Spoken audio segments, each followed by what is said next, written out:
Shalom gereja Tuhan, dimanapun saudara berada saat ini. Mari kita semua arahkan hati kita, pikiran kita untuk menerima lawatan Tuhan.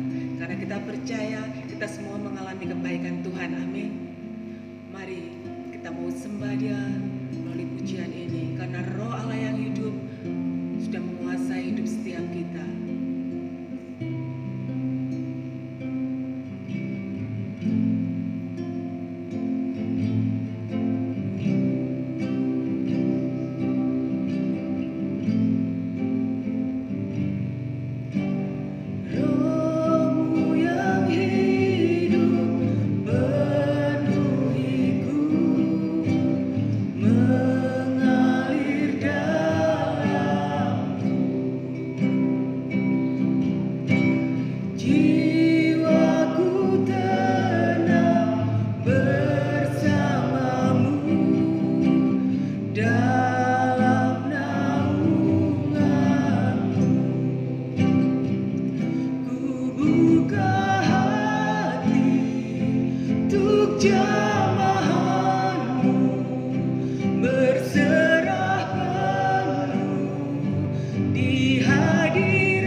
kami percaya kuasa-Mu yang tak terbatas Tuhan menjamah hidup setiap kami, gereja-gereja-Mu. Terima kasih Tuhan. Ku yakin Kau hadir di sini, ku rasakan kuasa yang tak terbatas. Ku yakin Kau nyata di sini, kemenangan terjadi di sini. Ku yakin Kau hadir di sini, ku rasakan kuasa yang tak terbatas. Ku yakin Kau nyata di sini, kemenangan terjadi di sini. Ku yakin Kau hadir di sini, ku rasakan kuasa yang tak terbatas. Ku yakin Kau nyata di sini, kemenangan terjadi di sini. Kesembuhan terjadi, terjadi di sini, kelepasan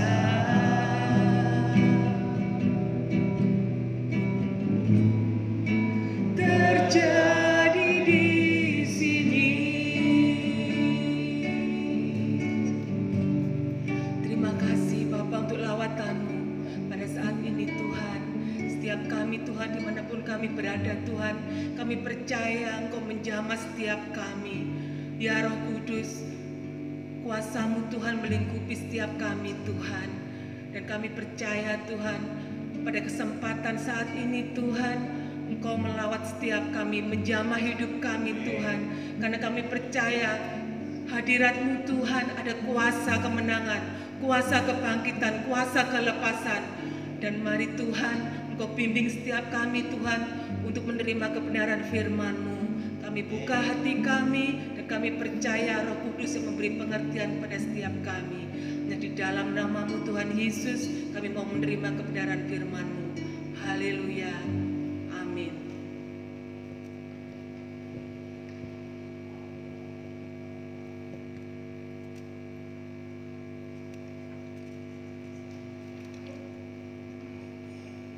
Selamat pagi saudaraku yang dikasihi oleh Tuhan. Oleh kemurahan Tuhan kita akan mendengarkan sebagian kebenaran firman Tuhan. Mari kita buka hati kita supaya firman yang saya akan sampaikan ini menjadi berkat buat kita. Adapun firman Tuhan pada pagi hari ini judulnya adalah Jalan Pendamaian.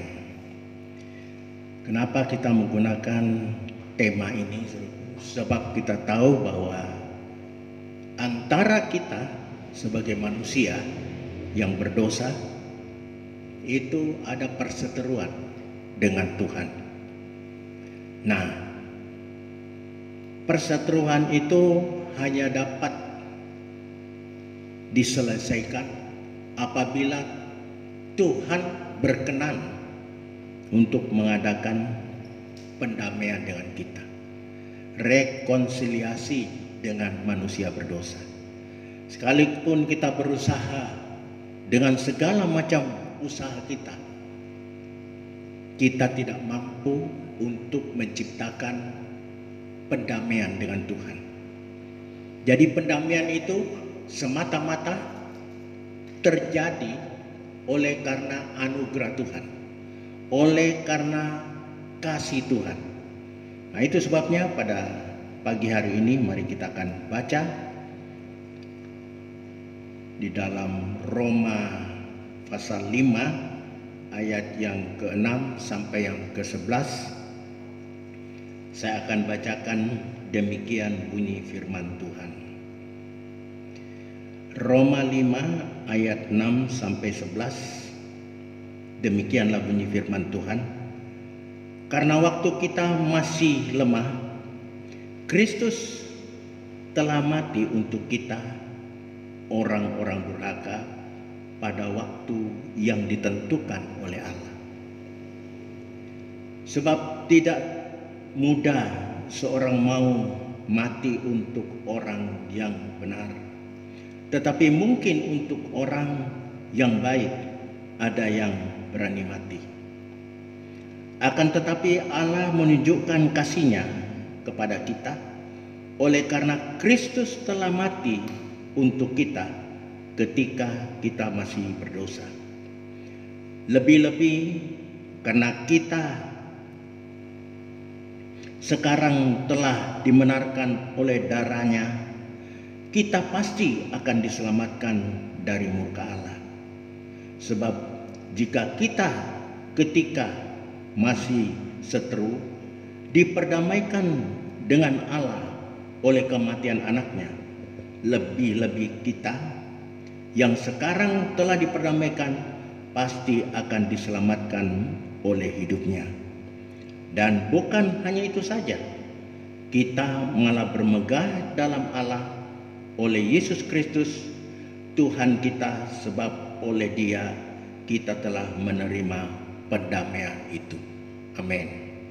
Nah, saudara-saudaraku yang dikasihi oleh Tuhan, dari nas yang kita baca ini sudah jelas bahwa doktrin keselamatan di dalam kekristenan itu adalah anugerah Allah 100%. Tidak ada peran manusia di dalam keselamatan manusia. Itu sebabnya tadi saya sudah katakan, apapun yang kita usahakan, mau hidup benar, mau cocok-cocok, mentore-tore diri kita, bahkan kita sampai berpuasa, tidak mampu melepaskan murka Allah itu dari kehidupan kita, kecuali oleh karena penebusan Kristus. Nah, malam hari ini kita akan belajar dari nas yang kita baca. Sebelumnya saya akan sampaikan latar belakang. Rasul Paulus membedakan manusia itu di dalam Roma ini menjadi dua. Kelompok yang pertama itu diwakili oleh Adam, dan kelompok yang kedua diwakili oleh Tuhan Yesus. Nah, ironisnya kita semua manusia ini masuk di dalam kelompok Adam yang akan kena murka Allah.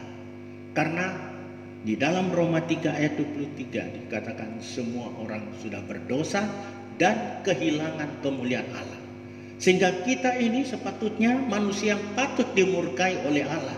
Tetapi Tuhan, setelah kita baca firman Tuhan ini, menjelaskan kepada kita bahwa Tuhan menyiapkan jalan pendamaian dengan mengorbankan anaknya supaya kita yang patutnya dihukum boleh memperoleh hidup yang kekal. Saudaraku, jalan pendamaian itu gimana terjadinya, saudaraku? Itu melalui pembenaran. Kita ini sebenarnya, saudaraku, orang yang tidak benar, tetapi Tuhan oleh korbannya membenarkan kita. Kita yang seharusnya orang berdosa, yang hidupnya najis di mata Tuhan, tetapi Tuhan rela mati untuk menggantikan kita, menebus kita, supaya kita yang kotor ini dibenarkan oleh Tuhan. Nah, pada saat kita sudah dibenarkan, saudaraku, kita dituntut untuk mempertahankan kebenaran itu. Nah, pada saat kita mempertahankan kebenaran bukan oleh kuat dan gagah kita, tetapi semata-mata oleh karena pembenaran itu sendiri yang memampukan kita mampu berbuat hidup di dalam kebenaran. Jadi saudaraku yang dikasihi oleh Tuhan, kita harus sadari bahwa pembenaran itu yang menyebabkan kita itu mampu untuk hidup benar sebenarnya. Nah, itu sebabnya saudaraku, Tuhan ini akan menuntut kepada kita. Kita sudah diberi, sudah ditebus, sudah diberikan potensi untuk hidup benar, tetapi kita tidak gunakan, nah sanksinya yaitu hidup di dalam kematian kekal. Kita melihat Tuhan memberikan pembenaran kepada kita bukan karena kita telah berbuat benar. Ayat 6 dan ayat 8 jelas-jelas menyatakan bahwa Kristus mati pada saat kita ini masih menjadi orang durhaka. Pada saat kita masih berdosa, dia mati. Jadi dia mati bukan karena kita sudah hidup benar. Dia mati bukan karena kita sudah hidup baik, tetapi dia mati oleh karena kasih-Nya dan keadilan-Nya. Nah, itu sebabnya saudaraku, setelah kita mengetahui ajaran Rasul Paulus yang begitu luar biasa ini, mari kita belajar untuk mempertahankan kebenaran yang Tuhan telah berikan di dalam kehidupan kita. Melalui apa? Usaha kita tidak. Di situ dikatakan Roh Kudus dikirimkan untuk kita, untuk menolong kita, agar kita itu mampu mempertahankan hidup kita di dalam kebenaran. Saudara-saudara yang dikasihi oleh Tuhan, hidup di dalam kebenaran itu, saudaraku, ya, kalau kita mau bertahan, kita bertahan.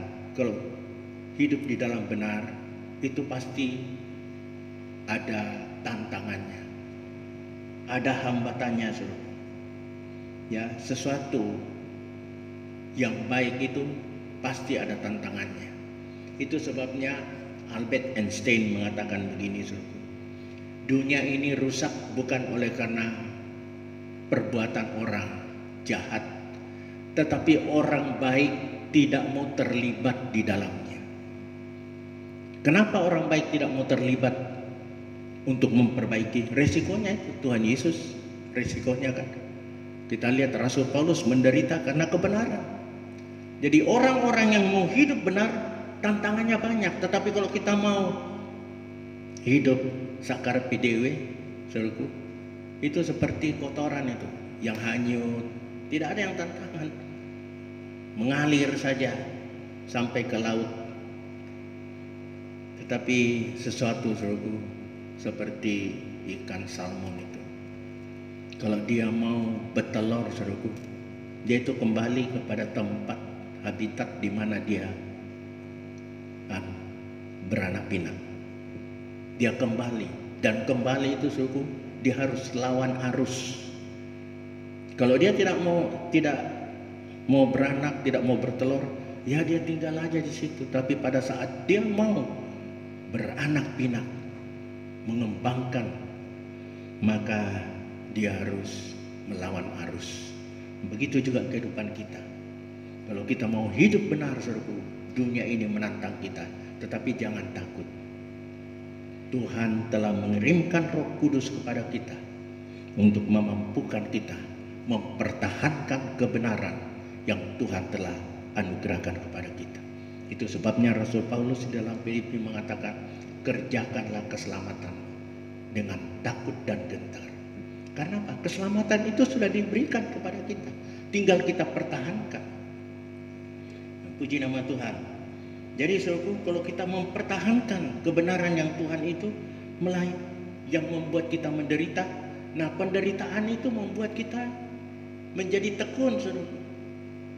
Ya, di situ dikatakan di ayat yang ketiga, naik ke atas, di ayat yang ketiga di situ dikatakan, dengan adanya penderitaan karena mempertahankan kebenaran yang Tuhan telah berikan kepada kita, itu membuat kita itu menderita. Tetapi penderitaan itu melahirkan ketekunan. Nah, setelah tekun, saudaraku, itu tahan uji. Tekun artinya tekun melakukan, mempertahankan kebenaran itu. Tekun itu ajak terus apapun yang menerpa kita, yang menerjang kita, karena kita mempertahankan kebenaran, kita tidak pernah goyah. Itu namanya tekun. Nah, tahan uji itu maksudnya sekalipun hampir mirip tetapi berlainan, ini pada level yang lebih tinggi, saudara. Di sini dikatakan dengan tahan uji itu hidup kita tetap membuktikan iman kita itu ada di dalam kebenaran. Jadi ujian-ujian itu membuat hati kita itu bertahan di dalam kebenaran. Nah, itu di ayat yang keempat, Roma ayat 4 ya saudaraku. Kemudian memiliki pengharapan. Nah, kalau orang mempunyai pengharapan saudaraku, pada saat kita melakukan sesuatu yang berat sekalipun, ya, seperti anak-anak yang sudah mahasiswa sekolah ini, pada saat mereka menghadapi ujian-ujian, waktu belajar, aduh kok angele pelajaran ini, apalagi ilmu-ilmu sosial itu punya kaitan-kaitan ya dengan berbagai macam asumsi. Nah, kita belajar. Tetapi kenapa kita lakukan? Karena kita mempunyai pengharapan pada saat saya selesai dari sini, saya mempunyai pengharapan masa depan yang baik dengan ilmu yang saya dapatkan. Begitu juga dengan kebenaran yang kita pertahankan. Ini memberikan pengharapan. Pengharapan apa? Untuk hidup kekal di dalam kerajaan surga. Nah, saudaraku, jalan pembenaran itu adalah oleh darah Kristus. Darah Tuhan Yesus, ya, di ayat yang 6 saya akan baca kembali. Karena waktu kita masih lemah, Kristus telah mati untuk kita orang-orang durhaka pada waktu yang ditentukan oleh Allah. Jadi Kristus mati. Jadi kematian Kristus itu membuka jalan perdamaian bagi kita. Dan pada saat kita merespon jalan perdamaian itu, pembenaran diberikan. Setelah pembenaran diberikan, kita diolah terus untuk mempertahankan kebenaran dengan menguduskan kehidupan kita. Dan pada saat kita sudah dikuduskan, pada akhirnya kita akan dimuliakan bersama-sama dengan Tuhan. Kiranya firman Tuhan yang kita telah dengarkan ini, sekalipun singkat, kita harus pahami bahwa keselamatan di dalam kekristenan itu 100% adalah peran Allah yang dianugerahkan kepada kita dengan cuma-cuma. Kita tidak punya peran apa-apa, tidak punya share apa-apa di dalam keselamatan. Nah, tugas kita apa? Yaitu mempertahankan apa yang Tuhan telah berikan secara percuma itu. Dan mempertahankan kebenaran itu, Tuhan telah berikan potensi kuasa kepada kita untuk mewujudkan hal-hal itu di dalam kehidupan kita. Kiranya firman Tuhan ini menjadi berkat buat kita. Mari kita berdoa. Bapa dalam sorga, hamba mengucap syukur, terima kasih untuk firman Tuhan yang telah menjelaskan kepada kami bahwa begitu besarnya kasih Tuhan kepada kami orang yang berdosa, yang patut dilaknat dan dihukum di dalam kekekalan. Tetapi oleh karena anugerah kasih-Mu, Engkau telah memberikan anak-Mu yang tunggal untuk menebus kami, bahkan memberikan kami jalan perdamaian, untuk kami dibenarkan, untuk kami dikuduskan, dan pada akhirnya kami akan dimuliakan di dalam rumah.